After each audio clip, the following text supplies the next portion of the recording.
Come with me as I save money, diligently work to make my dad's Father's Day gift. Just look at that man's hair. He swears he's Fabio. My dad's really into history, so I got him this aircraft digital cuddle, and it paired amazing with this Luxe Cuddle Hide Bluebell. Blue happens to be my dad's favorite color, and man, I couldn't be happier with how these two look together. To make this project, I used clover flower head pins, a yardstick, a zipper, Olfa rotary cutter, Femora micro serrated scissors, polyester thread by Metrazine, and of course my sewing machine.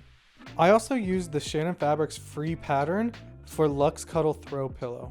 I started by cutting the zipper to the desired length, and I started marking the fabric with the outline of the pillow. The pattern uses this really awesome trick to prevent dog ears on the corner of your pillow, so I also marked the corners with those as well. I then cut the fabric. I gave myself some room because I was a little nervous about sewing the outline, but this might be a mistake, so I'm not really too sure if this is the way to do it. Let me know what you think down in the comments.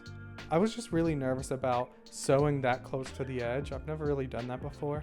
I think it comes back to hurt me later. I then actually sat there and thought for a while about which direction to sew the zipper. I didn't have any zipper tape, so I just ended up spraying OD 505 spray really gently along the zipper, and then I sewed the zipper onto the fabric. And then wouldn't you know it, I still sewed the zipper the wrong direction. I promise I'm not this dumb. I'm just still figuring out this whole filming myself while learning to sew thing. It's a lot of pressure.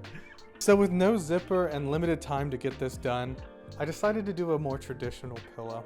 So then I recut the digital cuddle and double pinned the fabrics together, making sure to leave a turning hole, and finally sewing them. I then stuffed the pillow with stuffing from Fairfield, and then this is another part that got really interesting. I tried doing a ladder stitch for the first time, and I really messed it up. So then I took it apart and I tried it a second time. While it wasn't perfect, it was probably as good as I was gonna do for my first time doing it. If you have any suggestions on how to do the ladder stitch better, please feel free to let me know. I think I had too much space between each stitch on either side of the fabric. I don't know if that makes sense, but I think that's what I did wrong. If you have any suggestions on how to do it properly, I watched as many tutorials as I could, but it still really didn't help. And I know my dad will still love it. And finally, here's the footage of him opening up his Father's Day gift. He ended up really liking it and even citing which exact planes they were, which I thought was a pretty nice touch. So that's it for this episode. I would love to hear your advice in the comments below, and any and all feedback is more than welcome. Thank you guys so much for watching.